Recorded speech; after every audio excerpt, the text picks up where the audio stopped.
Hello friends, welcome to unleash. Monis भाई के साथ कुछ वीडियोस हमारे चल रहे हैं जो कि बहुत एक्सपीरियंस है डॉबरमैन ब्रीड को लेके।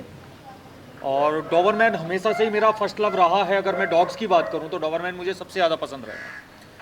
तो मोनिस भाई, इसमें मेरा जो नेक्स्ट टॉपिक है वो ये है कि डॉबरमैन का जो पपीज़ होते हैं उनकी हम केयर कैसे करें। जी। जो जैसे कुछ ब्रीड भी कुछ लोग ब्रीडिंग भी करते हैं, जी। उनके लिए भी।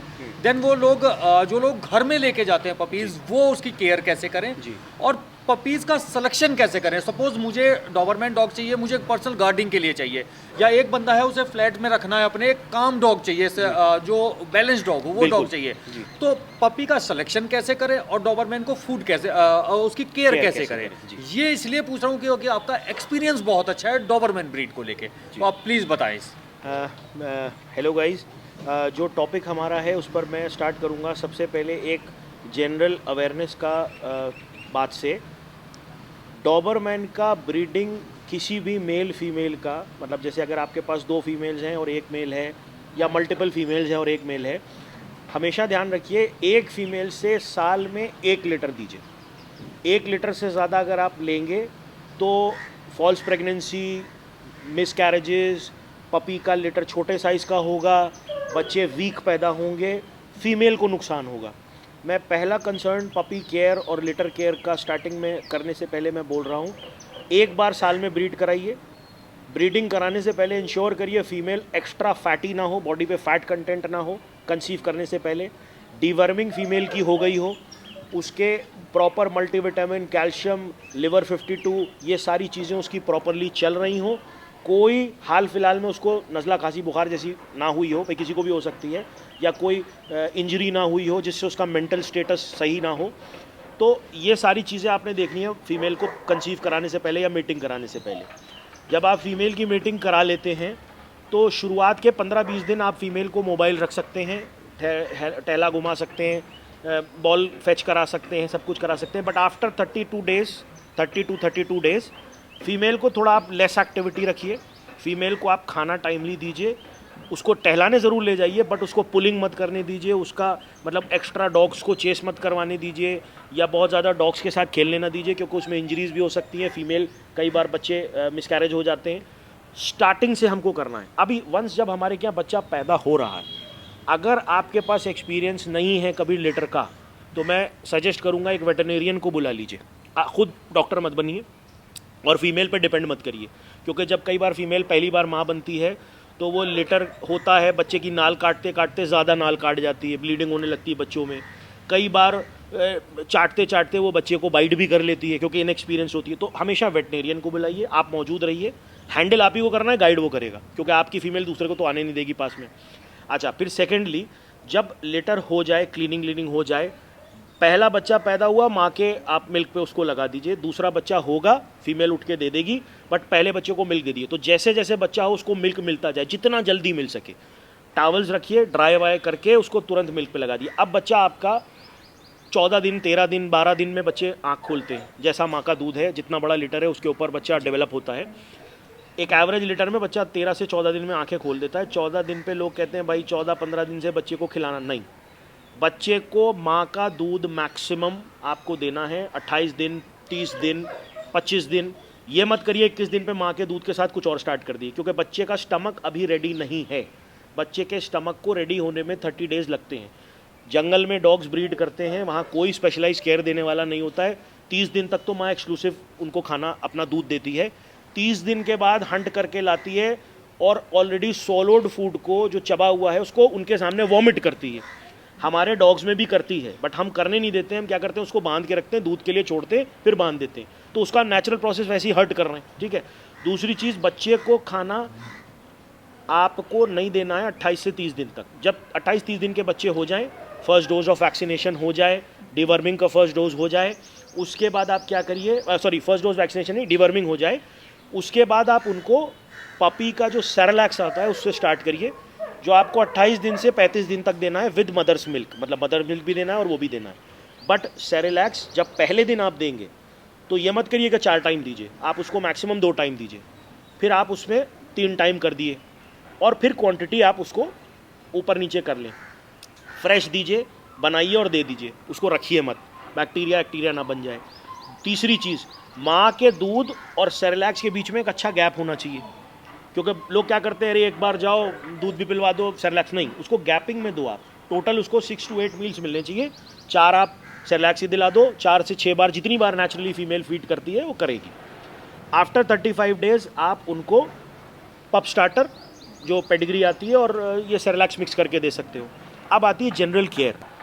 फीमेल्स भाई इंसान तो है नहीं, कई बार बच्चे पे पैर भी रख देती हैं, कई बार बच्चे मतलब इधर उधर गिर जाते हैं, अपनी जगह से इधर उधर हो जाते हैं।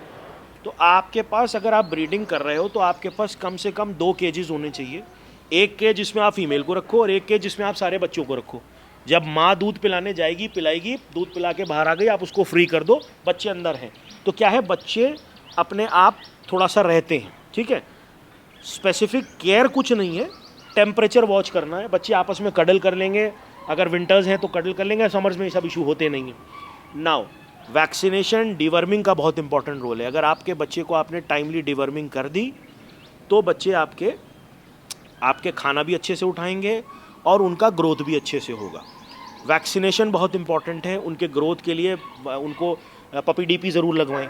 पपी डीपी के बाद फिर first dose of vaccination, second dose and so on and fourth, वो होता रहता है, उसका अपना शेड्यूल वेटनेरियन बता देगा, तो वो करें।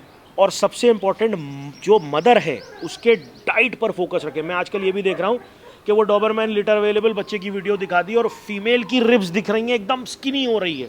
मिल्क प्रोडक्शन तो छोड़ दो, उसके मिल्क बनेगा ही नहीं जब आप उसको खिलाओगे नहीं। तो जितना ख्याल आपको बच्चों का रखना है, उससे ज़्यादा ख्याल आपको बच्चों का रखना है, क्योंकि दूध तो, हाँ मतलब माँ का रखना है, क्योंकि दूध तो वहीं से मिलेगा। और सेकेंडली, अगर आपकी माँ हेल्दी नहीं है, मैं अपनी फीमेल को ब्रीडिंग जब कंसीव हो गई, पहले मंथ नॉर्मल डाइट देता हूँ, सेकंड मंथ से जब डिलीवरी की डेट पास आती है, मैं धीरे धीरे उसकी डॉग फीड बढ़ाता हूँ, क्योंकि उसके अंदर फैट कंटेंट धीरे धीरे बढ़े। जब वो बच्चे दे, भाई फैट ही अल्टीमेटली मिल्क में बदलता है, कन्वर्ट होता है, तो बेसिकली जितना अच्छा उसके पास फैट कंटेंट होगा उतना ज़्यादा मिल्क प्रोड्यूस होगा। तो फीमेल का ख्याल रखें, बच्चों का ख्याल रखें, सेंसिबली ब्रीडिंग करें, साल में 1 बार करें, बहुत बड़े लिटर की तरफ मत जाएं, और क्या आप 2 बार कर लोगे ज़्यादा बच्चे मिल जाएंगे। एंड लास्टली, जो आपका एक पॉइंट था इसमें कि पपी सिलेक्शन, केयर तो हमने कर ली। अब केयर करने के बाद हम गए भैया बंदे के पास। अभी मैं एक छोटा सा इंसिडेंस एग्जांपल के तौर पे देता हूँ। मेरे पास एक सज्जन आए थे लास्ट टाइम कि मुझे डॉबरमैन चाहिए। मैं पहला सवाल आदमी से पूछता हूँ, भाई आपका नाम, दूसरा सवाल, आपने कुत्ते पाले हैं कभी? क्योंकि फर्स्ट टाइम डॉग ओनर को आप बिना ये समझे जाने नहीं दे सकते कुत्ता। अभी जैसे एक सज्जन ने कहा, भाई मैंने डॉग्स रखे हैं बट लैब्राडोर और गोल्डन रिट्रीवर रखे हैं, डॉबरमैन नहीं रखे। मैंने कहा ठीक है, आप आ जाओ भाई, आपको मेरे पास पपीज़ हैं, मैं दिखा दूंगा। वो आ गए। अब जाहिर सी बात है, डॉग सिलेक्शन के टाइम आदमी को जो बच्चा सबसे ज़्यादा इधर उधर भाग रहा है वो अच्छा लगेगा। मैंने कहा देखिए भाई, ये हाइपर एक्टिव बच्चा है, आप नहीं संभाल पाओगे मेरे पास, और ये बच्चे, और कभी भी लिटर जब आप लेने जा रहे हो बच्चा, तो पूरा लिटर देखो ताकि आप समझ पाओ। सब बच्चों को उठा उठा के देखो, सबका आँख नाक कान परख के लो, सबका रिएक्शन देखो। अब आप, वो बोले मुझसे कि भाई मुझे बच्चा चाहिए। मैंने कहा भाई ये हाइपर एक्टिव बच्चा है, ये मत लेना, ये आपको परेशान करेगा, बाइट भी करेगा, कपड़े भी फाड़ेगा, जूते भी नोचेगा, किसी को काट भी लेगा बड़े होके। आप एक बैलेंस्ड बच्चा लो। हर लिटर में सब बच्चे एक जैसे नहीं होते, जेनेटिक्स में थ्रोबैक आते हैं जी। भाई आप अपना माँ बाप तो अच्छे सेलेक्ट कर सकते हो, उसके दादा परदादा में क्या, ये तो आप नहीं बता सकते ना। बट अगर बैलेंस कुत्ता है या बैलेंस कुतिया है तो बहुत कम चांसेस हैं उसमें कहीं से ख़राब चीज़ आए, बट थ्रोबैक हो सकता है। तो वो अगर आपका हाइपर एक्टिव बच्चा है, वो आप किसी एक्सपीरियंस ओनर को दो। ये ब्रीडर का वो है, जो लेने आ रहा है, वो तो कुत्ता लेने आ रहा है, उसको नॉलेज है नहीं है, सब तो आपको जानना है। अब आप उसको जब सेलेक्ट करके दोगे नहीं, वो कल को जाएगा, घर में रखेगा, वो चीज़ें डिस्ट्रॉय करेगा, कहेगा मैंने क्या डोबरमैन ले लिया यार, दिमाग ख़राब हो गया, ज़िंदगी बर्बाद हो गई, वो ले जाके कहीं छोड़ देगा, किसी को अडॉप्शन के लिए दे देगा, कुत्ते की लाइफ तो बर्बाद हो गई। तो आपको एजुकेट करना है बायर को, बच्चे को आपको उसको दिखाना है, बच्चे को सेलेक्ट करना है। अगर वो गलत सिलेक्शन कर रहा है बताना है। नाउ जब वो बच्चा सेलेक्ट कर लेता है, अब आप तो खिला रहे हो उसको XYZ ब्रांड का खाना, वो बच्चा जाता है उसके घर में, उसको आप दूसरे ब्रांड का खाना, हर आदमी बताता है मैं तो रॉयल कैनाइन दे रहा हूँ। भाई जो खाना आप जेन्युइनली दे रहे हो वो खाना बताओ, वो खाना उसको बोलो परचेज कर लो। वो खाना कम से कम आप उसको 10-12 दिन तक, जब तक बच्चा उसके घर में जाके एडजस्ट ना हो जाए, वही खाना दो, वरना बच्चा टेस्ट मिलेगा नहीं। अब हम खाते हैं रोज़ चिकन बिरयानी, हमें आप तहरी बना के दोगे, भाई हमको तो नहीं पसंद आनी, बिल्कुल। यही डॉग का, और डॉग के लिए तो टेस्ट बड्स खाने से बहुत मतलब बेसिक सी चीज़ है उसके लिए। तो आप अगर उसको रॉयल कैनाइन दे रहे हो तो भाई बताओ रॉयल कैनाइन दे रहे हो, अगर आप उसको पेडिग्री दे रहे हो तो पेडिग्री, कितनी क्वांटिटी में दे रहे हो, कितनी बार दे रहे हो, बच्चा कितना खा लेता है, इसका ये फूड की तरफ ज़्यादा अट्रैक्टेड है या फिनिकी है, खाने में थोड़ा इधर उधर करता है। तो जो खाने में इधर उधर करता है उसको 1 घंटा डिले करके दो, भूख बढ़ जाएगी, खा लेगा। जो रेडी टू ईट वाला बच्चा है उसको आप टाइमिंग से दो ताकि उसका नरिशमेंट कम ना हो। उसको बताओ कैल्शियम, मल्टीविटामिन और इन सब की इंपॉर्टेंस जो कि उसको देना है टिल लाइफ टाइम। अब क्या है, हमने कुत्ता खरीद लिया, कैल्शियम नहीं दे रहे हैं, खाना उसको दे रहे हैं, दांत गिरेंगे, लोग डोबरमैन में क्रॉपिंग कराते हैं। भाई मैंने क्रॉपिंग कराई, 10-12 हज़ार रुपये खर्च करे, मैं सजेस्ट नहीं करता हूँ क्रॉपिंग, अननेचुरल चीज़ है। डोबरमैन ऐसे भी बहुत खुश अच्छा लगता है, बट मुझे मेरे पर्सनली खुद बहुत ज़्यादा पसंद है। प्रॉब्लम क्या है, जो हम कुत्ते खरीद के ला रहे हैं बाहर से, रशिया से इंपोर्ट कर रहे हैं, इधर से उधर से कर रहे हैं, वो पहले से क्रॉपिंग करें। तो अब मैं तो उसके वापस गिरा नहीं सकता कान। जब मेरे पास, अब मैंने अभी अगर तक मान लो मेरे अब तक के 200-250 बच्चे अगर सेल आउट करे होंगे through out the life time, मैंने उसमें कम से कम गिने चुने हैंडफुल बच्चों की क्रॉपिंग करा के दी है। मैं मना कर देता हूँ भाई क्रॉपिंग मत कराओ, केयर नहीं कर पाओगे, बच्चा खूबसूरत से बदसूरत लगने लगेगा। अब वो सज्जन लेके चले गए, क्रॉपिंग करा ली, बाद में उन्होंने टेपिंग सही से नहीं करी, अब वो अच्छा बच्चा बहुत कटे हुए कान, गिरे हुए हैं, बहुत ख़राब लगता है। तो केयर आपको बताना है, एजुकेशन आपको देना है, प्रॉपर एजुकेशन देना है। डोबरमैन की टेल डॉकिंग मत कराओ अगर आप उसको वर्किंग लाइन के लिए नहीं यूज़ कर रहे हो, क्योंकि होता क्या है, कुत्ते के लिए टेल एक बहुत बड़ा सिंबल है। जब दो कुत्ते आपस में इंटरेक्ट करते हैं वो टेल से, कान से, अपने एक्शन से बताते हैं हम फ्रेंडली हैं या अग्रेसिव हैं। अब डोबरमैन के तो टेल ही नहीं है, अब वो क्या बताएगा सामने वाले कुत्ते को। तो ये सब करें, अच्छे से ब्रीड करें, एजुकेट करें, केयर करें, बिजनेस मत बनाएं, शौक़ रखें, तभी बचेगा, वरना ख़त्म हो जाएगा। तो ये एक बहुत अच्छी इन्फॉर्मेशन थी कि डॉबरमैन का जो लीटर है उसको या पपी है, अगर कोई नया पर्सन लेके जाता है, पेट ओनर लेके जाता है, उसकी केयर कैसे करें, सिलेक्शन कैसे करें। तो ये इन्फॉर्मेशन आपको कैसी लगी कमेंट्स करके ज़रूर बताएं, और किसी भी तरह की क्वेरी है तो आप मैसेज ज़रूर करें हम। और हाँ, आप लोगों के सारे मैसेज रीड करते हैं, ऐसा नहीं कि चाहे वो आप अच्छा लिख रहे हैं चाहे वो गलत लिख रहे हैं। अगर आप कुछ गलत लिख रहे हैं तो उससे भी हमें सीखने को मिलता है कि आपको ये चीज़ पसंद नहीं आई। और ये ज़रूरी नहीं है कि सब कुछ हम जो बोल रहे हैं वो सब कुछ आपको पसंद आए। तो ऐसा भी ज़रूर है कि आप ठीक है, जो आपको डिसलाइक है वो चीज़ें आप बता दें। और इसमें एक चीज़ मैं ऐड करना चाहूँगा, कमेंट्स में भाई कभी लड़ाई नहीं करना चाहिए। नहीं नहीं नहीं, लड़ाई क्यों, आप नहीं, लोग मतलब आप हमारी ये फैमिली सोचो, हो। होता क्या है, हर चीज़, हर इंसान का एक पर्सपेक्टिव होता है।